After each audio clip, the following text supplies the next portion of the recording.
My name is Valerie, and I am 32. I work in a large money firm. My job is hard and quiet. I check records, files, and bank accounts. I look for lies in company books. I find money that people hide. I find names that people cover. I find wrong numbers in clean reports. I like numbers because numbers stay still. People smile and lie every day. People change stories when they feel fear. People use love like a sharp tool. But numbers do not smile at me. Numbers do not shout at me. Numbers do not call me weak. Numbers sit on a page and wait. I am good at my work. My desk is clean every morning. My files stay in neat rows. My calendar has small, clear notes. My coffee sits on the left side. My blue pen sits near my keyboard. I like order because order feels safe. I like facts because facts protect me. 5 years ago, my life looked very different. I was engaged to a man named Trent. He was handsome, loud, and warm in public. People liked his smile very much. They did not see the real man. I saw him when the doors closed. Trent took my money little by little. He opened cards with my name. He used my bank account for his plans. He said he needed help from me. He said love meant trust and silence. I believed him because I felt small. Then my credit broke under his hands. He also took my friends from me. He said my friends hated him. He said my family judged me. He said no one understood our love. Soon, I spoke to almost no one. My world became our small apartment. My world became his face and voice. His voice hurt more than his debts. He called me stupid after work. He called me cold during dinner. He laughed when I cried in bed. He told me no one else wanted me. He said I needed him to live. I heard those words too many times. One night, I looked in the mirror. My face looked tired and gray. My eyes did not look like mine. Trent slept on the couch that night.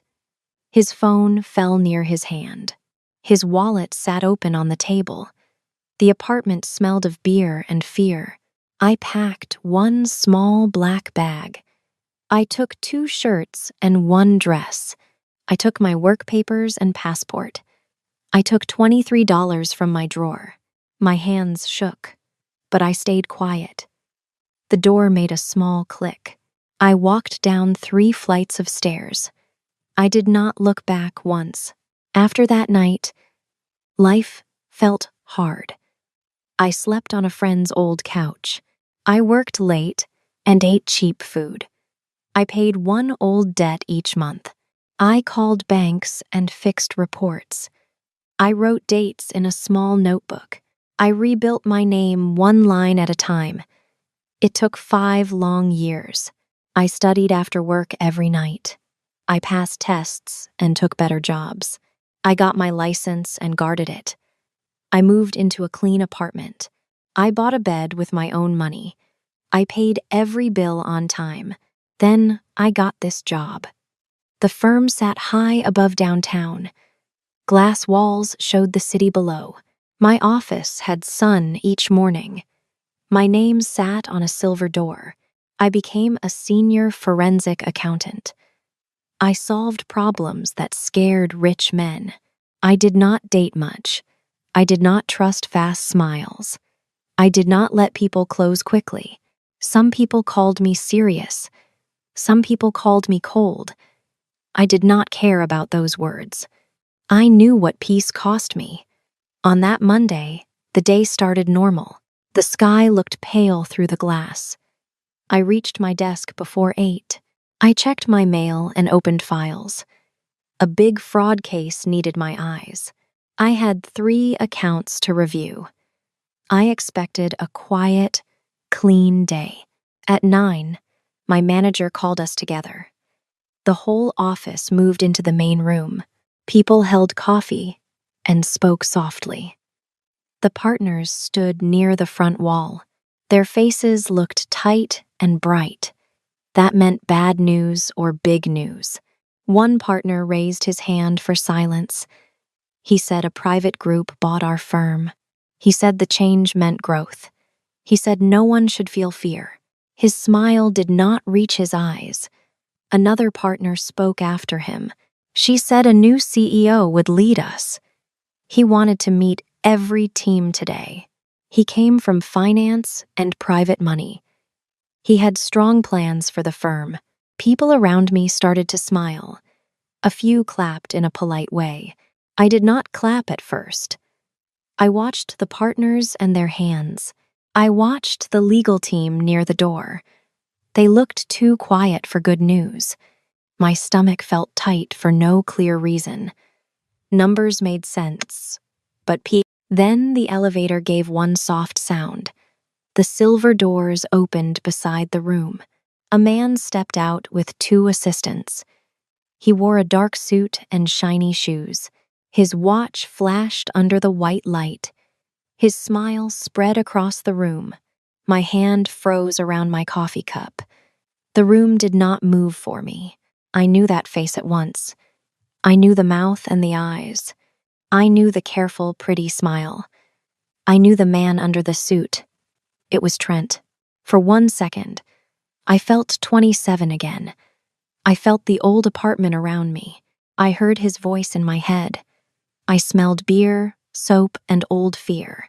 My chest locked, and I could not breathe. My body remembered before my mind spoke. Then I put my cup down. I placed both feet on the floor. I counted 4 small marks on my desk. I looked at my open spreadsheet. Row 1, row 2, row 3. Facts came back to me slowly. I was not in that apartment now. Trent walked through the room with ease. He shook hands and said warm words. He asked names and praised small teams. People laughed when he made short jokes. He looked rich, calm, and important. He looked like a man with power. No one knew what he did to me. No one knew about the old debts. No one knew about my black bag. To them, he was the new leader. To me, he was a closed door. He was a voice from a dark year. He came closer to my desk. My manager smiled and said my name. She called me one of our best. She said I found fraud others missed. Trent looked at her, then at me. His smile grew slow and private. "Valerie," he said in a smooth voice. "What a nice surprise to see you." I stood because everyone else stood. I held my face still and calm. "Trent," I said, with no warm tone. My manager looked between us with interest. "You two know each other?" she asked. "We go back," Trent said at once. His eyes stayed fixed on mine. "Valerie and I share old history." I did not answer that. My throat felt dry and tight. I wanted water, air, and distance. But I stayed where I stood. I did not give him one step. He moved closer to my desk. He leaned down beside my shoulder. To everyone else, he looked friendly. To me, he felt like a threat. His cologne filled the air around my face. It smelled rich, sharp, and proud. His voice dropped very low. "Did you think I forgot you, Valerie?" I kept my eyes on his tie. It cost more than my rent. I did not speak. "You humiliated me," he said softly. "You walked out like you mattered." My fingers pressed against my desk. The wood felt cool under my skin. "I did not buy this firm for profit," he said. "I bought it to destroy you." My heart gave one hard beat. Then it gave another. "I want you to beg for your job," he said. "I want you on your knees." He stood straight again and smiled brightly. "Great team," he said to my manager. "I look forward to our work." Then he walked away like nothing happened. People watched him with respect and hope. They saw a rich man in a fine suit. They did not see his quiet words. They did not see my past in his hands. I sat down very slowly. My computer screen still showed the same file. The numbers waited for me without fear. The office noise came back around me. Someone laughed near the coffee machine. Someone asked about the new health plan. My world did not end that Monday, but it changed shape in 1 minute. Trent had money now and power. He bought my workplace with a plan. He did not want success from this firm. He wanted my fear, my job, and my name. I opened a new document. My hands no longer shook. I typed the date at the top. Then I typed his name under it. Trent Hale, new CEO, private equity owner. I saved the file in a locked folder. I backed it up in 2 places. I looked at the glass wall ahead. My face looked pale in the screen, but my eyes looked clear. 5 years ago, I ran from him. That night saved my life. But I was not that woman now. I was not weak, lost, or alone. I knew money records better than him. I knew lies had small marks. I knew all fraud left a trail. Trent wanted revenge. He wanted me to break. I looked at my spreadsheet again. The numbers sat in clean rows, and the numbers did not lie. The next morning, Trent called me to his office. His office was now on the top floor. It used to belong to our main partner. It had glass walls and bright light. It also had a wide view of the city. I walked in with my file tablet. I kept my back straight and my face calm. Trent sat behind the large desk. He did not ask me to sit. He looked at me like I was dirt. "You look tired," he said. "I am here for work," I said. He smiled, but his eyes stayed cold. "Yes, let us talk about your work." He opened a folder in front of him. It held my name on the first page. He tapped the paper with 1 finger. "I made some changes," he said. I waited. "You no longer handle major client accounts," he said. "You no longer sit on the top floor. You need a smaller role now." My face stayed still. "What role?" He smiled wider. "Records review." I knew what that meant. It meant dead files and bad paper. It meant work no one wanted. It meant no growth, no respect, and no voice. "Your new office sits in the basement," he said. "You start today." I nodded once. "Send me the files." His smile fell for 1 second. He wanted anger from me. He wanted tears or a sharp word. I gave him nothing. A young assistant took me downstairs. We passed clean halls and bright rooms. Then we passed storage closets and pipes. The basement air felt wet and cold. The walls held old gray paint. 1 light buzzed above the door. The room had no window. It had 1 desk and 2 chairs. Boxes filled 1 side of the room. Some boxes had torn tape and dust. A small fan sat on the floor. It did not work. The assistant looked sorry. "I can ask for a better chair," she said. "That is kind," I said. "But I can work." She left me there with the boxes. I shut the door and looked around. The room smelled like paper and water. My old office had morning sun. This room had pipes and old air. For 1 minute, pain touched my chest. Trent knew how to make small rooms feel large. He knew how to make silence feel heavy. He knew my old fears and old scars. Then I opened the first box. I took out a stack of receipts. They came from old clients and closed accounts. Some papers had coffee marks. Some had no dates or names. Some looked like trash from a drawer. Trent wanted me to feel small, so he gave me small work. But numbers stayed numbers in any room. A receipt in a basement still told a story. A date still meant a day. A total still meant a choice. I made a new sheet. I wrote box numbers and dates. I made columns for names and amounts. I built order from the mess. The work was slow, but I knew slow work. I survived 5 years of slow work. At lunch, Trent came to the basement. He did not knock before he entered. He looked around with fake surprise. "Look at you," he said. In the dark, I kept my eyes on the screen. "Do you need something?" He laughed softly. "You are nothing, Valerie. You forgot that for a while." I typed one more number. He moved closer to the desk. "This room suits you. No windows, no team, no power." I marked one receipt as missing a date. "Just quit," he said. "It will save you shame." I looked at him then. "I have work to do." His smile moved, but he did not laugh. "You always thought you were special."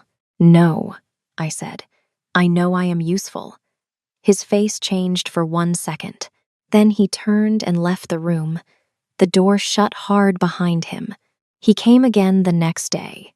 Then again the day after that. He mocked my room, my work, and my clothes. He asked if I missed my old office. He said my license meant nothing now. He said no one would help me. He wanted me to cry. He wanted me to scream. He wanted me to run away again. But I did not give him my tears. I survived him when I felt weak. I did not break now. I sat in the dark. I did my work. The papers looked useless at first. But useless papers sometimes hide real facts. I checked every date. I matched each receipt to old records. I built a clean file from the mess. On Thursday night, I found the first strange thing. A client account had one extra line. It was small beside the other totals, but it did not belong there. The amount was $150,000. The money left the firm at 2:13 a.m. It went to an account with no clear name. The bank sat outside the country. I stared at the screen for a long time. That transfer did not match the client file. It did not match the contract. It did not match the approval list. It did not match the banknote. I opened the system logs. My breath grew slow and careful. I checked the username first. The transfer showed my name. Then I checked the digital sign. It showed my work code. Then I checked the IP address. It came from my basement terminal. The password entry also showed my account. The system said I sent the money. The system said I stole it. I looked at the time again, 2:13 a.m. I was not in the office then. I was home in bed. My building camera could show that. My phone also had location records. But Trent had power over the firm system. He could change logs and hide files. I sat back in my chair. The room felt smaller than before. Trent did not just want me to quit. He wanted to ruin my name forever. He wanted my license gone. He wanted police, shame, and prison. The next morning, he came to the basement early. He carried coffee and a bright smile. I knew at once he knew. "Busy night?"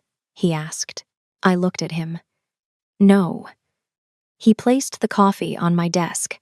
"I hear strange things about client money." I said nothing. His voice stayed sweet. "Sometimes good people make bad choices."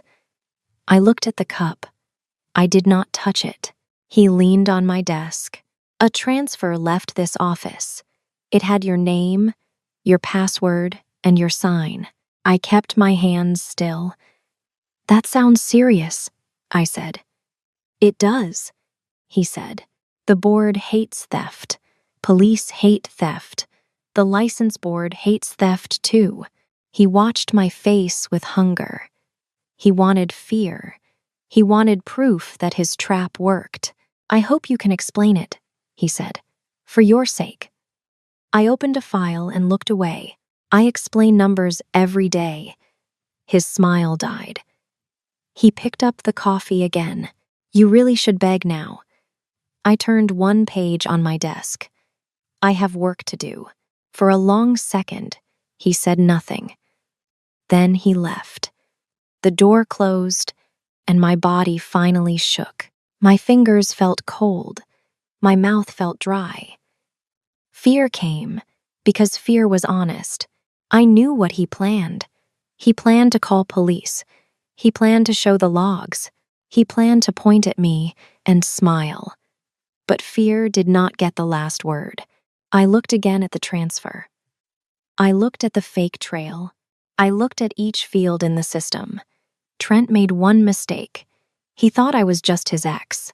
He thought I was a scared woman. He forgot my work. I hunted money lies every day. I knew how false records looked. I knew how proud men made errors. I opened a second locked file. I named it Trent Review. Then I started with the transfer time. After that, I checked access logs. Then, I checked backup logs. Then, I checked admin changes. One number led to another number. One date led to another date. One lie needed another lie. That was how I worked. And now, I worked on Trent. A normal person may panic at such a trap. I did not have that luxury. I had a license, a name, and a life. Trent wanted to take all three, so I took one slow breath. Then I looked deeper. He thought I was just a frightened ex-girlfriend. He forgot what I did for work. He left digital marks in the system. He thought he was smart, but he was careless. I put on my glasses. I opened every log I could reach. I copied no file without a reason. I wrote every step in a notebook. I marked time, username, and source. I kept my work clean and exact. During the day, I acted small. I let my shoulders fall a little. I looked tired when Trent passed by. I let him think his plan worked. His pride needed food, so I gave it crumbs. He smiled more when I looked afraid. At night, I stayed in the basement. The office grew quiet above me. The pipes clicked in the walls. The light buzzed over my head. I ate crackers from my bag. I drank water from a paper cup. Then I worked. First, I studied the fake transfer. The account outside the country had a short name. It looked new and clean. But new clean accounts often had old dirt. I traced the bank route through records. I checked old client payments and owner names. The route did not stop at one bank. It moved through 3 accounts first. One sat in Delaware. One sat in Nevada. One sat in the Cayman Islands. Each account had a company name. Each company had no real business. I opened public records. I checked owner lists and tax files. I checked old court notes and business dates. The same names came back again. One name hid behind another name. One address appeared in 6 companies. I saw Trent's hand in the records. He did not sign his name often, but his assistant did. His lawyer did. His driver did. Small people near him opened small doors. Those doors led back to him. Next, I checked the private equity group. It looked rich on the front page. It had a clean website and gold letters. It used words like growth and trust, but its records looked thin and strange. It bought a large firm too fast. Money came in before the purchase. Then money went out after it. The same round sums moved again and again. 100,000 here, 2 million there, $4 million after midnight. The money moved with no real reason. I knew that pattern. Dirty money often took long walks. It moved through clean places. Then it came out with a new face. Trent did not build wealth through skill. He washed money for dangerous men. I found records tied to illegal gambling. The words did not say gambling at first. They said entertainment, games, and private clubs. But banknotes told the truth. Cash came from cities with gambling cases. Names matched old police reports. Trent's group sat in the middle. He bought our firm for 2 reasons. He wanted to hurt me. He also wanted a large, clean machine. A respected firm could move dirty money. Client accounts could hide bad transfers. Normal reports could cover strange sums. I looked at the total for 30 days. I checked it 3 times. Then I checked it again. $14 million moved through our firm.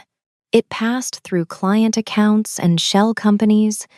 It moved under fake work notes. Some records used my name too. That made my jaw lock. Trent did not only frame me once, he planned to use my name many times. He wanted me as the weak point. He wanted me blamed when the scheme broke. I needed help outside the firm. I could not go to local police. Trent already used 2 local officers often. I saw their names on visitor logs.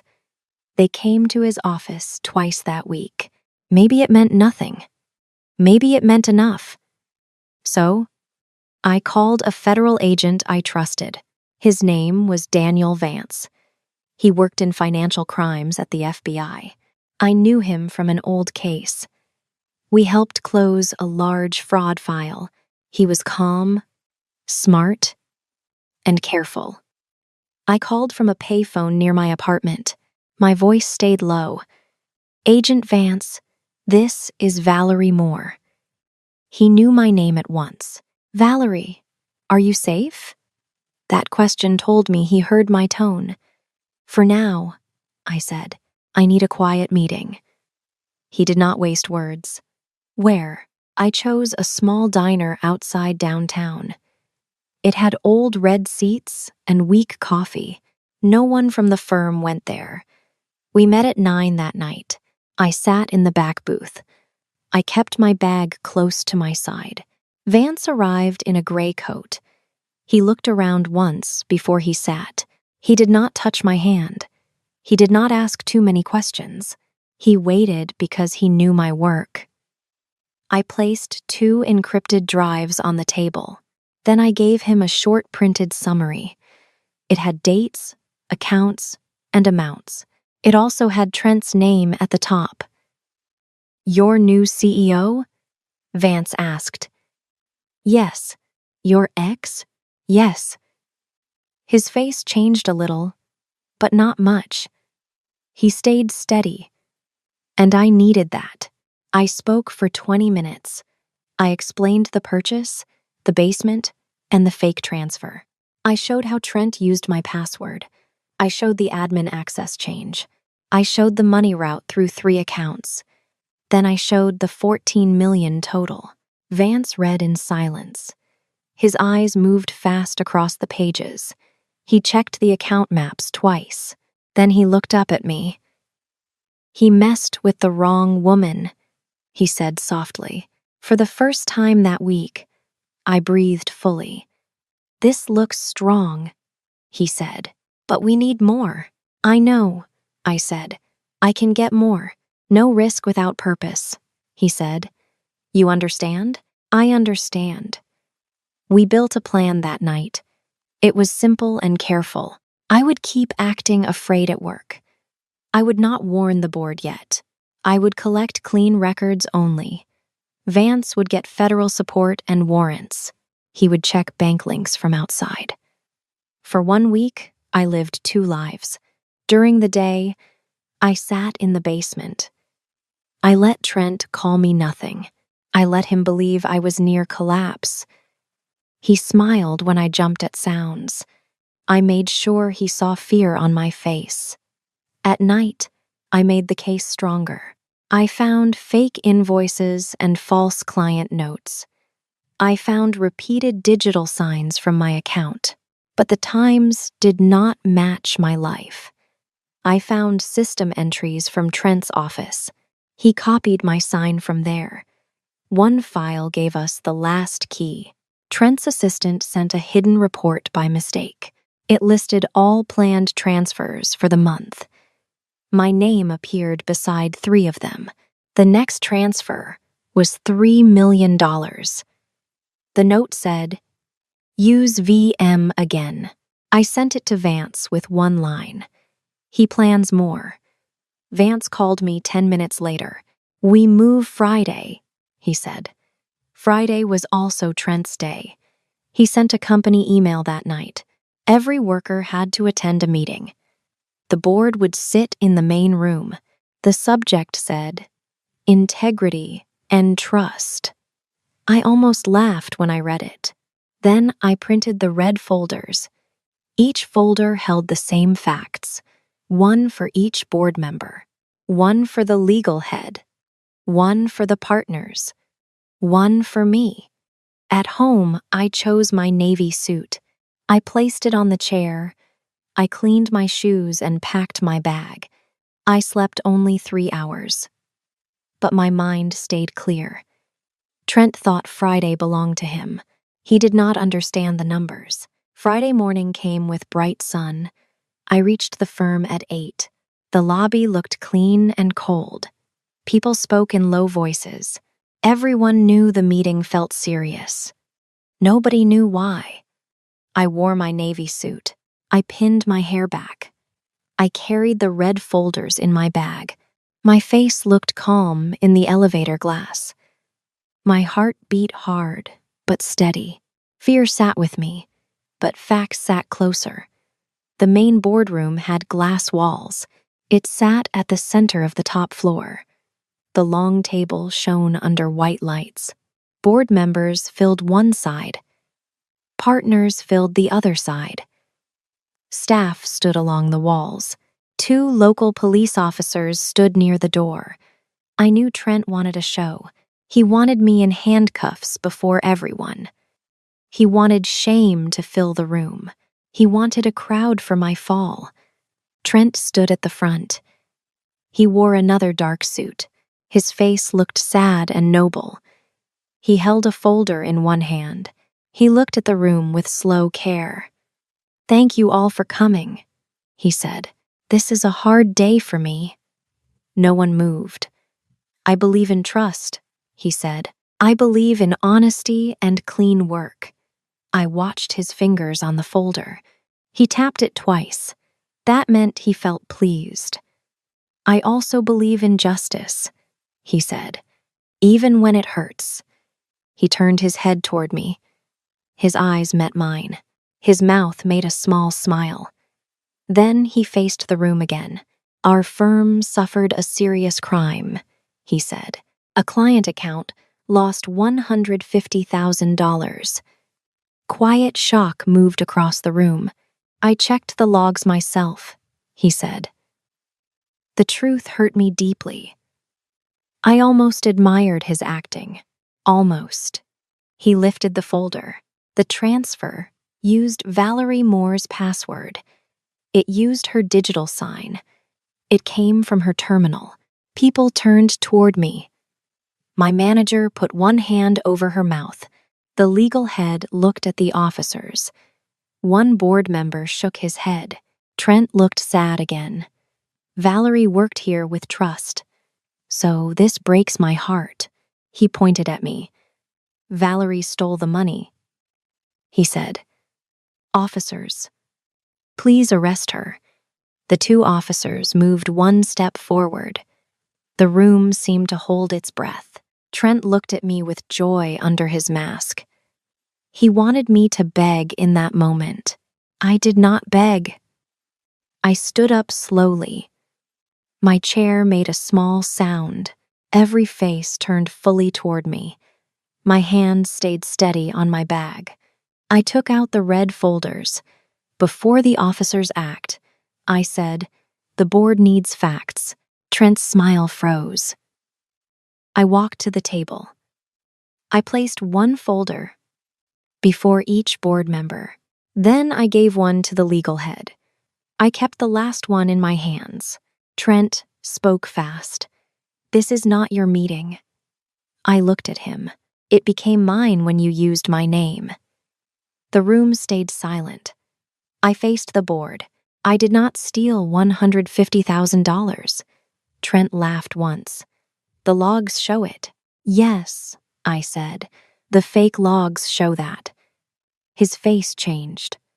I opened my folder, but the full logs show more. The legal head opened her folder first. Her eyes moved down the first page. Then she stopped. Her face lost color. I walked to the screen control. My drive sat in my pocket. Vance and I checked it twice. It held only safe copies and charts. I placed it in the computer. A map of bank routes filled the big screen. "These are the accounts from the transfer," I said. "The money did not go to me." I clicked once. 3 boxes appeared. It went through these companies first. I clicked again. More boxes appeared. Then it moved to Cayman accounts. Trent stepped toward me. "Turn that off." I did not look at him. "These companies connect to Trent Hale." One board member stood halfway. "What does this mean?" "It means he framed me," I said. "He used executive access to enter my terminal." I clicked again. The screen showed access times. He copied my digital sign from his office. The legal head looked at Trent. "Is this real?" Trent slammed his folder on the table. "She is lying." I kept my voice low. "I do not need lies." I clicked again. A larger chart appeared. It showed many account routes. It showed dates, names, and totals. Red lines crossed the screen from firm accounts to shell companies. "This firm moved $14 million in 30 days, I said. "Trent moved dirty money through client accounts." "Someone gasped near the wall," I continued. "He used fake invoices. He used false client notes. He used my name in planned transfers." I opened a page from the folder. Page 6 shows the next plan. It says, "Use VM." Again. The board chair read the page. His hands started to shake. Trent pointed at me. "She is crazy. She hates me." I looked at him for the first time. "Yes, I know you." His mouth opened, but no words came. "You ruined my credit," I said. "You cut me from people. You used my name before." The room stayed still. "But this case does not need my feelings," I said. "It needs records." I clicked again. "Here are the bank routes." Another click. "Here are the admin changes." Another click. "Here are the false signs." Another click. "Here are the gambling links." The screen showed enough. The room saw enough. The board members looked at Trent now. They did not see a leader. They saw a man with too many lies. The local officers looked unsure.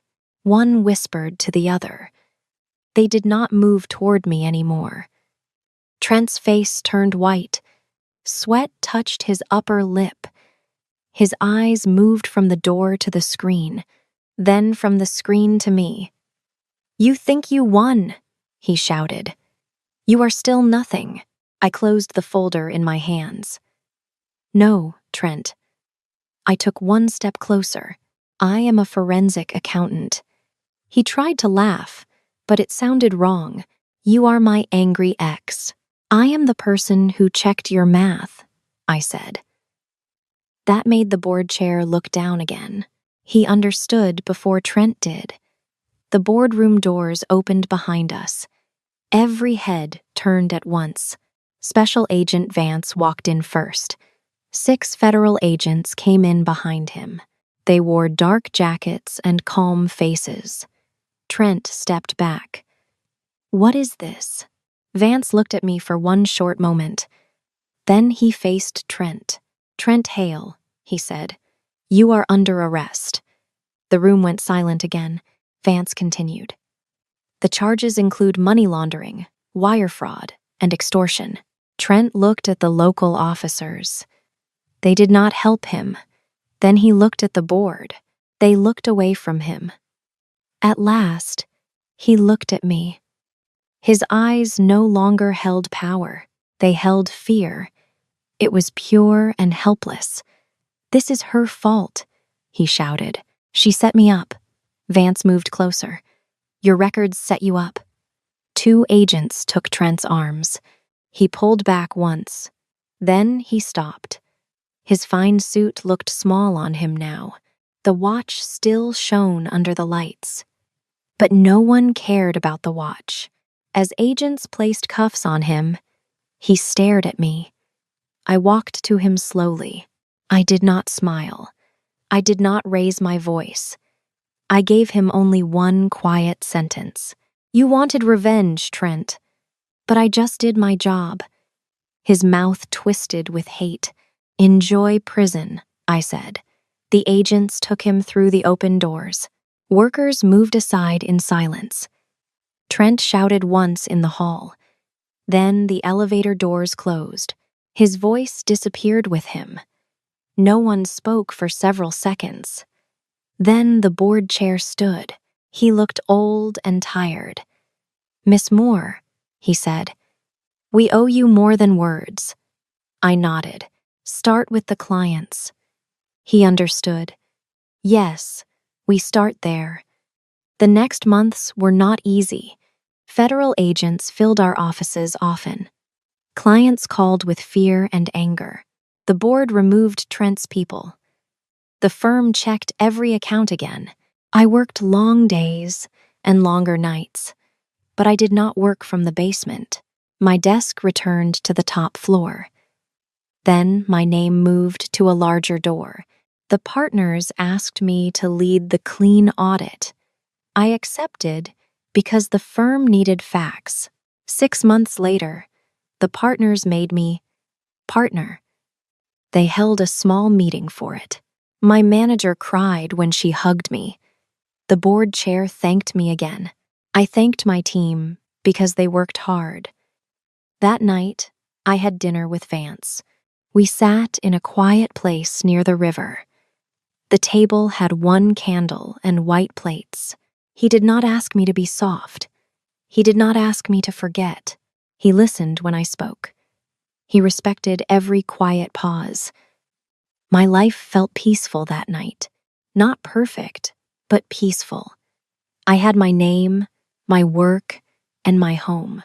I had clean credit and clean books. I had a future that belonged to me. Trent thought he could buy my ruin. He thought money made him untouchable. He thought fear still owned me. He was wrong in every way. My worth was not for sale. My voice was not for sale. My life was not for sale. I was a survivor. I was a professional. And my balance sheet was finally clean.